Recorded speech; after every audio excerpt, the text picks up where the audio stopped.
कथा मृत्युदण्ड र जीवन। यसका लेखक हुनुहुन्छ माधव प्रसाद अधिकारी। उहिलेको कुरा हो। बेलायतमा राजाको शासन थियो। राजाले जति नै अन्याय अत्याचार गरे पनि जनताले उनको र उनका परिवारको विरोध गर्नु हुँदैन थियो। राजाको परिवार अत्यन्त सुखी थियो, तर जनताहरू भने घाँसपास र कपासको अभावमा अति दुखी थिए।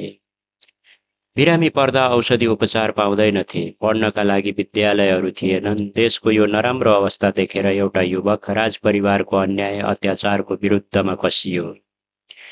यो कुरा कसै गरी राजपरिवारलाई थाहा भएमा उसलाई झुन्ड्याइन्थ्यो, किनकि त्यहाँ राजकाज विरुद्धका दोषीहरूलाई फाँसी दिइने कानुन नै बनेको थियो। समाजका सबै मानिस असल कहाँ हुन्छन् र? राजाको चाकरी गरेर फाइदा लिइरहेका केही बदमाशहरूले युवकको गतिविधिको सूचना राजालाई दिए। एक दिन उक्त युवकलाई पुलिसहरूले पक्रिएर दरबारमा लगे। उसको विरुद्ध अदालतमा मुद्दा चलाइयो। राजद्रोह गरेकाले उसलाई फाँसी दिइने फैसला अदालतले सुनायो र यो पनि भन्यो कि यदि युवकले आफ्नो गल्तीप्रति पश्चाताप गर्छ र राजासँग क्षमा याचना गर्दछ भने ऊ बाँच्न पनि सक्छ। यो कुरा थाहा पाएर आफ्नो एकमात्र छोरो मारिने भयो भन्ने चिन्ताले उसका आमा बाबु धेरै नै रोए अनि हतारिँदै जेलमा पुगेर आफ्नो छोरालाई सम्झाउँदै भने, बाबु, राजासँग माफी माग, प्राण बचाऊ, हामीलाई नतडपाऊ, हामीले भनेको मान, तिमी भएनौ भने हामी पनि बाँच्न सक्दैनौ। आफ्ना आमा बाबुको कुरा सुनेपछि युवकले भन्यो, आमा बुवा, मैले के नै गल्ती गरेको छु र माफी मागौँ? के जनतामाथि अन्याय अत्याचार गर्नेहरूको विरोध गर्नु अपराध हो र? माफी त जनतासँग राजाले माग्नु पर्ने हो, किनभने उनकै कारणले गर्दा जनताहरूले अनेक दुःख पाइरहेका छन्। अन्यायीसँग माफी माग्नु भनेको जिउँदै मर्नु हो। म त्यस्तो जीवनभन्दा गौरवपूर्ण मृत्यु नै रोज्दछु। छोराको यस्तो दृढ अठोट सुनेपछि ती आर्थिक रूपले अत्यन्त सम्पन्न दम्पतिले आफ्नो छोरो बचाउन न्यायाधीशहरूसँग अनुरोध गर्ने र त्यसका लागि जति पनि धन खर्चने विचार गरे। उनीहरूले धेरैजना न्यायाधीशहरू भेटे। छोरा बचाइदिनेलाई आफ्नो सम्पूर्ण जायज यथा दिने कबुल गरे, तर कसैले हिम्मत गरेनन्। सबैले उसले माफी माग्नु नै बच्ने अन्तिम उपाय हो भने।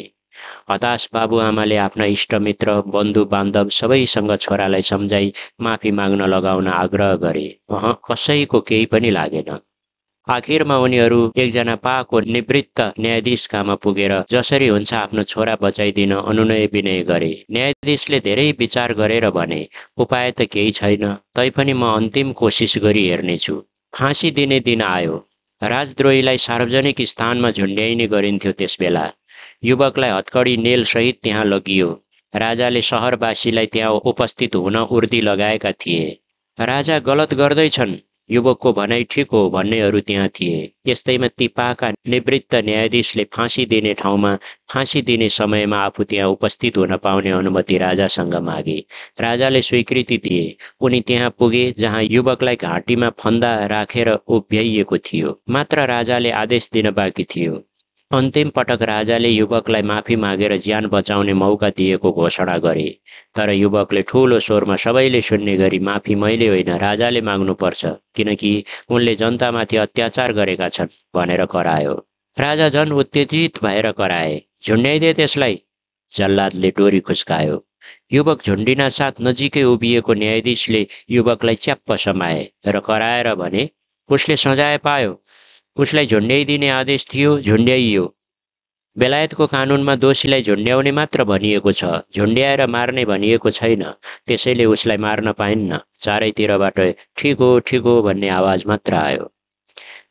राजा नजिक बसेका न्यायाधीशहरूले पनि कानुनमै त्रुटि रहेको स्वीकारे। राजाले लाचार भएर फन्दा खोलिदिन आदेश दिए। सारा जनताले खुसी मनाए। राजा खुसुक्क त्यहाँबाट दरबारतिर लागे। भनिन्छ त्यसपछि बेलायती कानुनमा झुन्ड्याइदिने भन्ने वाक्यांशको अगाडि नमरुन्जेलसम्म भन्ने पनि थपियो रे। युवक बचाउने न्यायाधीशले युवकका मातापिताबाट कुनै शुल्क लिएनन् रे, किनकि बेलायती कानुनमा रहेको कमी परिमार्जन गर्ने परिस्थिति त्यही घटनाले सृजना गर्यो। त्यो नै उनको लागि गौरवको कुरा थियो। कथाको सन्देश: कानुनका प्रावधानहरूको तार्किक व्याख्याले त्यसको आशयभन्दा फरक मोड लिन सक्दछ।